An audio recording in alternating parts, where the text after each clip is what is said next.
Sivapathi nomination file பண்றதுக்காண்டி collector ஆபீஸ்ல கையெழுத்து போடுறாரு.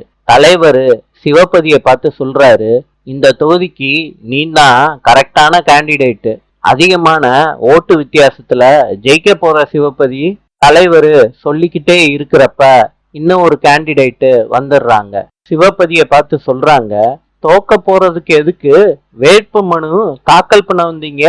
சிவபதி சொல்றாரு அந்த கேண்டிடேட்டை பார்த்து, என்னைய தோக்கடிக்கணும்னா இன்னும் ஒருத்தன் பிறந்துதான் வரணும். அந்த கேண்டிடேட் சொல்றாரு, ஆல்ரெடி பிறந்து வந்துட்டான் சிவபதி.